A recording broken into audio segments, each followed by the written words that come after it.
Welcome to Mindset Tools Mastery. I'm David Phelan. In this presentation, being grounded in your faith, we're going to focus on principles and practices to increase your sense of certainty of who you are and who you're called to become, and to allow this certainty to enable your business to thrive. So first, I'd like to start with some definitions. So when I talk about being grounded, what do I mean by that? So the images that come to mind for me is to imagine a table. Maybe you've had the experience of being at a restaurant, sitting at a table, and the legs of the table aren't balanced, and so the table rocks back and forth. When we're talking about being stabilized, it would be like that table having all four legs solidly on the ground. I remember that a presentation given by Dan Marley, who at one point was the coach for the Grand Canyon University men's basketball team. And during that presentation, he was talking about the plays that he was developing for the players and things that he paid attention to, the things that he got worked up about and the things that he didn't get worked up about. And he said, he was never bothered by players not making shots, because some shots you make and some shots you don't make. But what would get to him were things like, did they run the plays the way that they were supposed to? Were they in the positions that they were supposed to be in? And I remember in particular, he said that one of the things that he was working on with the players at that time was to make sure that as many shots as they could were taken, starting from having both feet planted firmly on the ground. Because he said anytime that both feet weren't on the ground before the shot, the player was off balance and they were much more likely to miss the shot. So when I say grounded, that's what I mean, is a sense that both feet are on the floor and that we're stable. So that's grounded. And then what do I mean by your faith? So faith in this context is a strong belief in God that's based on a spiritual awareness rather than empirical evidence. As I'm working with my clients, sometimes people can get stuck because they're trying to figure out whether God exists or not. And they're trying to prove to themselves the existence of God. And what I find that they're trying to do is to use empirical evidence, that they're trying to use the methods that, like the scientific method, that we would apply to facts that can be verified, and trying to apply that methodology to God. But God isn't in the material world in the same way. God is spirit. And so the tools that we use for trying to validate some things in the material world, the same tools just don't apply to God. So our belief in God, our faith, comes from spiritual awareness or spiritual experience rather than empirical evidence. Now, I approach things from a Christian perspective. My background is that I'm Catholic, but the perspective that I'm talking about and the faith that I'm talking about really is in resonance with the tradition of all the great religions of the world. And so whatever religious tradition you might be from, or maybe you don't have any particular tradition at all, there is still a faith in God that is common, and that's what we're talking about. Now, what's the advantage of being grounded in your faith? When you think about what you can have as the source of your balance, if the source of your balance is anything other than God, it's going to be unstable. What do I mean by that? So a lot of people find their balance in their relationship with their spouse or their partner, or in their family, or in their church. But with each of these, the challenge is that all of those things are going to be unstable at times, right? If my balance is my wife, and my wife is having a bad day, my stability is going to be more shaky. right? I've been a part of a number of different churches and have gone through some really rocky things within those churches. And so if my stability is in the people at church or the community or the church itself, if that's where my stability is, even that can be rocky at times. But if the source of balance is God alone, then because God doesn't change, that there's always going to be a sense of stability there. And then when we are stable in our faith, then our problem solving can be stable and our growth can be stable. So the advantage of being grounded in your faith is that kind of stability. And so the question that I'd like you to ask yourself is, what would it be like for you if you really had the experience that God was on your side, helping you to solve the problems and to accomplish the results of your business? What would that be like for you? And I just want you to take a moment and think about that.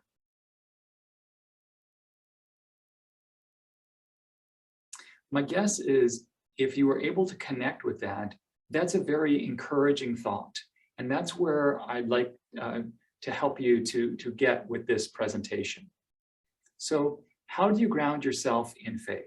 Now, some of you watching this presentation may already have this dialed in. And if you do, that's great. I'm going to share some ideas. And as I'm going through these ideas, maybe ask yourself, is there anything that you can add to what you're doing? If there's any distinctions that you can make about what you're doing that would be helpful for you. And if this is new for you, I'd like you to consider whether or not what I'm saying is making sense to you. And if it doesn't, that's okay. It's okay to let these ideas go if they don't work for you. So how do you ground yourself in faith?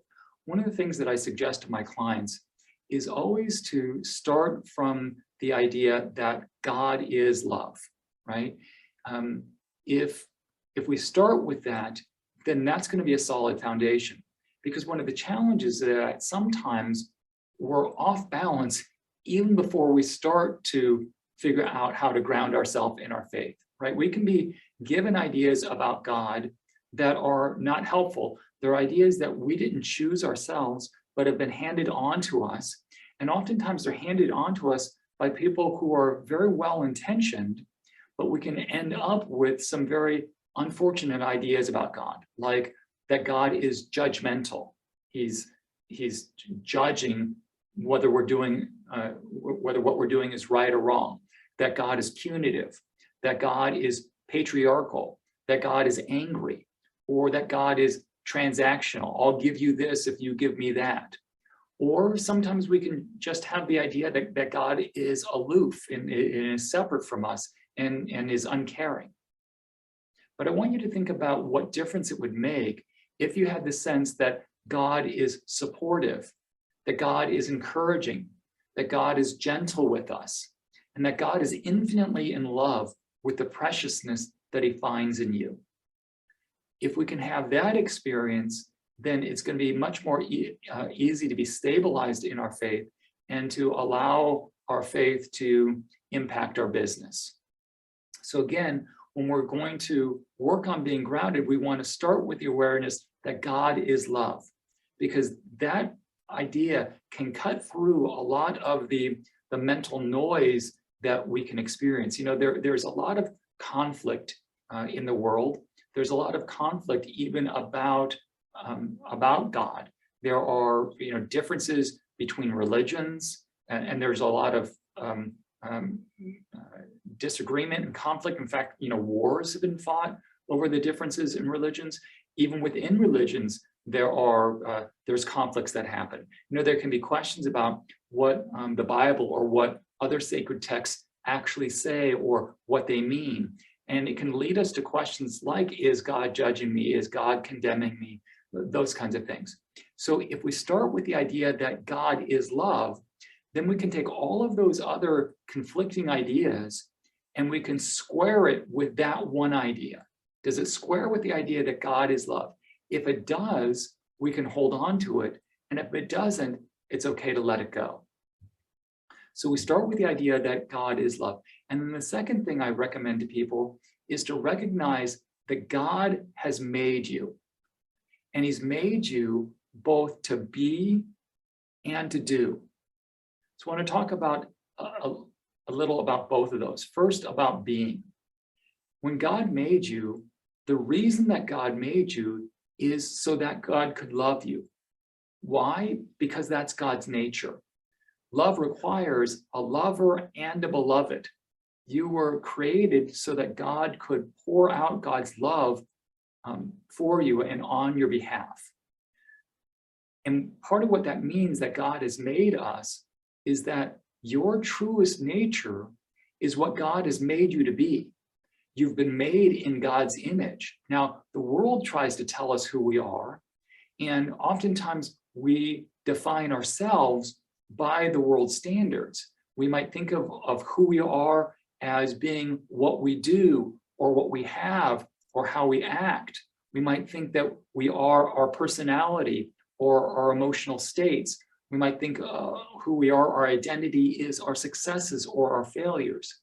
But what I'm going to suggest to you is that all of those things are temporary and all of those things are subject to change. And so what that means is that your truest identity is in God, and that's not subject to change. That means that nothing has the power to name who you are except the love of God. Now, so we think about who we are. We think about that we've been created in God's image. We have been created so that God can love us. And then the next part of being grounded is simply to allow God to do that, to allow God to love you. And when you allow yourself to be loved by God, the conclusion that we come to is that what we are ultimately looking for in life, we already have. We already have it because God has given it to us freely. God's love for us is a gift to us, and we already have that. And so if we recognize that we already have everything that we need and everything that our heart truly desires, then we might ask ourselves, well, why would we want to do anything else? And that comes to our doing. So God has created us both to be and to do. When we take time to allow ourselves to be rooted in faith, we recognize that with God's love for us, there's nothing that we're going to be able to accomplish that's going to make God love us more, nor is there anything that we can screw up that God is going to make that's going to make God love us less. So our security is in the love that God has for us, and our efforts, our doing, is irrelevant in terms of God's love. Now, that may seem like that would be disabling, but what it actually does is creates a sense of freedom that I know that I can do from a place of security. I'm already secure in God's love, and there is a peace that is not dependent on the outcome of my efforts. And so when I go to do something, whether it's in my business, whether it's in relationships, whether it's in any area of my life, then I don't have to be too attached to the outcome because again, I know that I'm secure regardless of what the outcome is. So experiencing the love of God for us at this level allows us to experience freedom, and the freedom allows us to learn and to grow and to create, again, because it provides a peace that's not dependent on the outcome of our efforts. And that peace allows our effort to be even more fruitful. So it reminds me of the saying, how tall will a tree grow? It'll grow as tall as it's able, and it doesn't worry about the growing. So if you think about your doing, your efforts, who you're becoming like that tree, you're going to become what you're capable of becoming. And again, we don't have to worry about the outcome of our efforts. In the 2nd century, Irenaeus wrote, "The glory of God is man fully alive." So when we're working in our business and we're working to solve the problems and to accomplish the results of our business, you're growing and becoming the person that you're capable of being. That's you becoming more fully alive. And again, the fullness of your life is God's glory. So being grounded in our faith allows us to experience God's love in our being, and then also allows us a freedom in our doing to become what we are capable of becoming without being too attached to the results. Now, how do we go about remaining grounded in our faith? So again, we start with those principles that God is love, that God made us both to be and to do. We start with those principles, but then how do we carry it out in our daily life? So I like James Finley's idea about having a daily rendezvous with God where there is no agenda but love alone. So in this daily encounter with God, we're allowing God to love us, and we're allowing ourselves that opportunity to both receive love and then also express love. Now, again, some of you may already have a regular time of prayer or meditation, but it's something that my clients frequently ask me about. And so I'd like to suggest some ideas about that.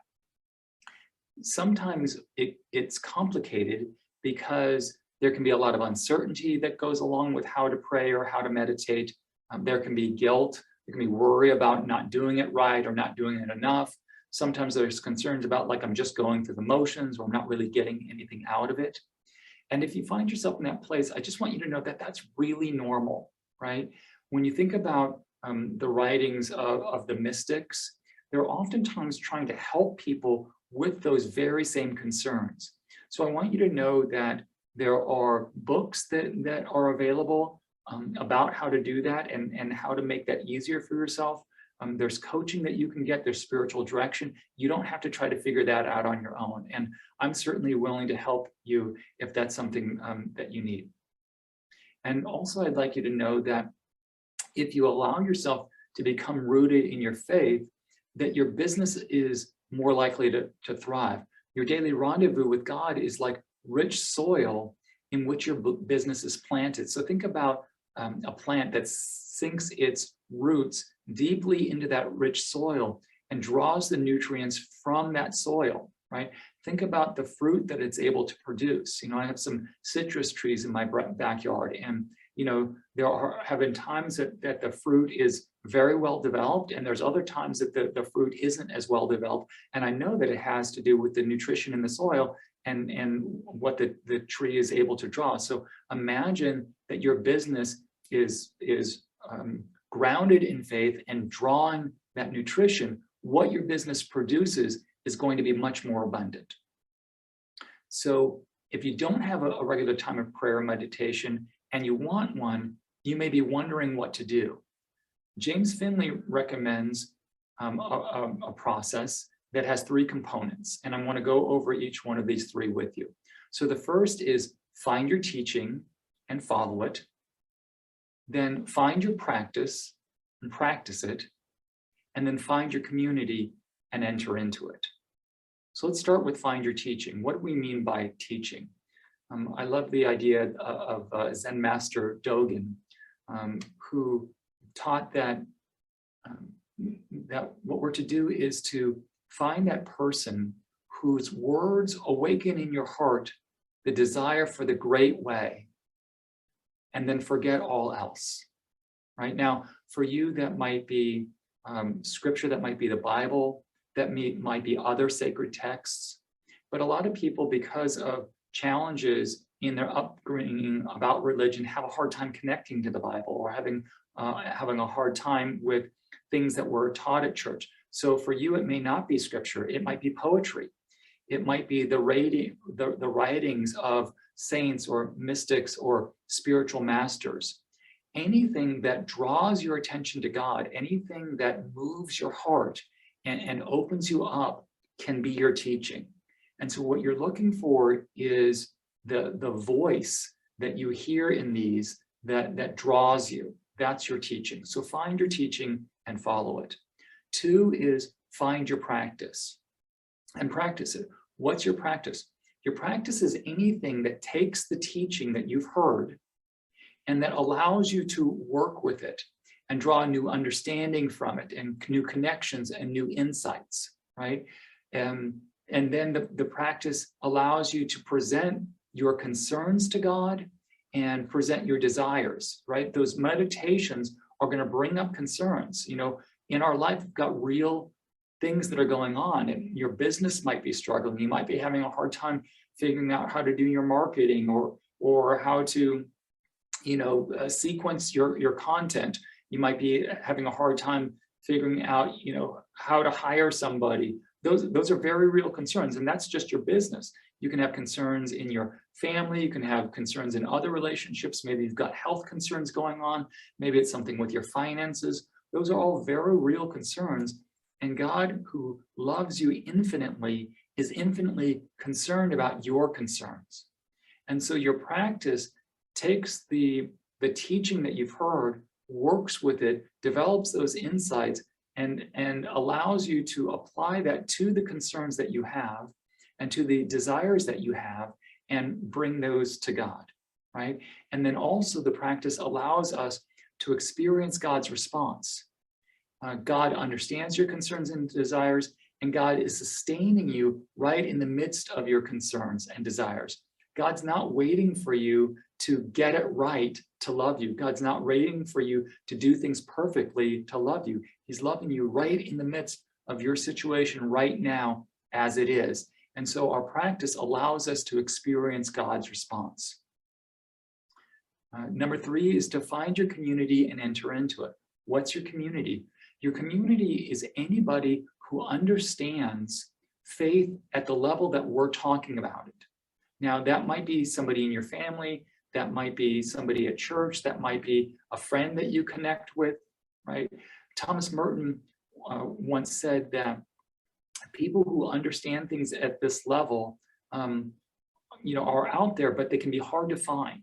And so sometimes it's just one other person. If you've got an entire group of people, that's great, but you're looking for at least one other person that you can talk with at this level, another person who understands it and who can support you in this journey. So find your teaching and follow it, find your practice and practice it, find your community and enter into it. So I'd like to share some practical considerations about grounding and about your practice. This may seem like a lot, but really it's possible to start very small, even something like 5 minutes a day, right? That's a place to start. I always tell my clients that consistency is more important than duration. I'd rather you do 5 minutes a day, every day, than to do an hour and have that just be once a week, right? Consistency is more important. And then the other thing to recognize is that often a challenge that's going to come up is distraction, right? You intend to have some quiet time, but then you know the phone rings, you get an urgent email, or you know your kids need something from you. Know that distraction is part of the process, that God isn't waiting for you to be distraction free to be working in your life and to help you to feel grounded, to feel secure so that your business can thrive. Also know that as you apply yourself, it's going to be easier to figure out what to do with the distractions. So again, keep in mind that distractions are not a barrier to God loving you, and he loves you where you are right now in the midst of the distractions. So when I think about being grounded in our faith, you know, this can seem very complicated. And so I'd like to see if I can help to simplify it for you. So you can think about where you are, where you would like to be, and how you're going to get there. So when you think about where you are right now in your faith and in your business, you might have some ideas about that. You might think, you know, my business is not doing as well as I would like, or my business is thriving. You might think, you know, I've really got my faith dialed in, or you might think, you know, I'm sort of sketchy about that, right? There's where you are in terms of where you think you are, but I'm going to suggest even more importantly is where does God think you are, right? A loving God, a God who is supporting you where you are right now. And so the question is, in terms of where you are, can you join God in God loving you where you are right now. Wherever you are is where you are, and that's okay.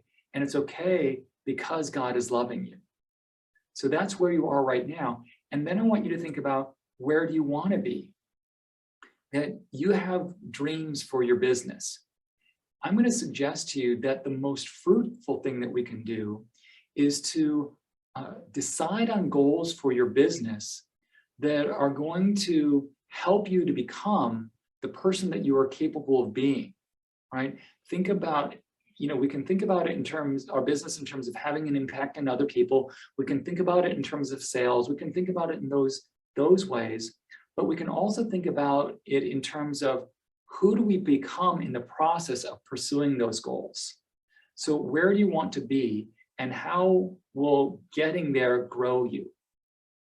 And so when I think about where I want to be, and I recognize that my success is irrelevant in terms of God loving me, again, it gives me a freedom to pursue the results, and then to, as I pursue those results, to become the best version of me that I can be. As I clarify the result that I want, being clear about the results has a magnetic quality, right? The clearer I am about the result that I'm trying to accomplish, the more compelling it becomes, and it draws me in that direction. Now, once I achieve that particular result, then the result itself becomes neutral, right? You may have heard stories of people that accomplish something and they accomplish it and say, well, is that all there is? Or you may have heard like about astronauts, the astronauts who walked on the moon, and afterwards some of them, felt a kind of depression. They had worked their whole life in getting to that one thing, and then after that was done, it's like, okay, well, what do you do after you walk on the moon, right? So after we achieve a particular result, it's going to become neutral. So it's important that we're not too attached to the results that we're going after. We want to celebrate the success of it and enjoy that, right? There's going to be a momentary good feeling that goes along with that, but then we want to be able to move on. So the analogy that I think about is, again, think about the citrus trees that I have growing in my yard, right? There's last year's fruit that was that grew and developed, but there's also going to be next year's fruit, right? And so I want to, harvest the fruit from this year, but then I also want to be prepared for the fruit that's still coming. So when we allow ourselves to be rooted in faith, and we recognize that as we're pursuing the results of our business, that it allows us to become what we're capable of becoming, what I realize is that then I am growing in my capacity to receive love from God, to receive love from others. That's my being. And then also to engage in loving other people. And my business becomes a vehicle for doing that. So that the simplicity is, where am I at now? Where am I going? How am I going to get there, right? And I'm going to get there with God's assistance. In some of the other presentations that you'll have access to, how we accomplish results and how we handle problems is through mindset tools. And those mindset tools work because God created the mind. When we operate consistently with that design, that's how we get the best results. So we're able to use the mindset tools to clarify the results that we're going after, to align our thinking with the results, and then to monitor and adjust. So where are we now? Where do we want to be? How do we get there? Those mindset tools and being grounded in our faith is what allows us to get there. So let's say that we are able to be grounded in our faith. What's the result of that? So some things that I'm going to suggest are going to happen when we're grounded in our faith and when we pursue our business in this way, is that you're going to see increased growth. Again, think about the roots that go into rich soil. You're going to see growth from that, right? You're also going to see an increased value in your failures. Now, that might seem kind of strange, but if we recognize that when we make an attempt at something and it doesn't work out, there is valuable data in the failure. And if we can draw that out, that allows us to be more successful next time. So not only is there increased growth in our business, but there is increased fruitfulness in our failures. And then also there's going to be an increased harvest. And what I mean by that is when you think about, the way that God made things, like God made trees, God made the plants that grow, and we are able to benefit from that. We collect it, we benefit from that. That's God's design. God has designed us in such a way that he wants there to be growth, that he wants there to be fruit. He wants us to be able to collect the fruit and to be able to benefit from it. So there's the increased harvest that we're talking about might be in terms of connection with your colleagues, connections with your customers, connection with your community. The increased harvest can also be in vitality, in your individual growth, in empowered emotional states, feeling more alive, being more energetic and being more engaged. And the third harvest is meaningful pursuit. And what I mean by that is that you're able to have a greater impact in the lives of your customers, right? Many of us have gotten into this work because we want to make a real difference in the lives of others. And if you're here and you're listening to me because you want to make a difference in the lives of others, that's part of the harvest that we can expect that comes from being grounded in our faith and allowing our business to operate from that faith. So it can be a greater impact in the lives of your customers, but then also the corollary to that is sustainable income for you. So that's really what we're looking for in being grounded in our faith, is that the fruitfulness, the harvest that comes from that, the connection, the vitality, the meaningful pursuit. It's been a pleasure sharing these ideas with you. And if you'd like to learn more, or if you're interested in working with me, feel free to reach out. I'd love to talk with you to see if working together would be a good fit. Thank you and have a great day.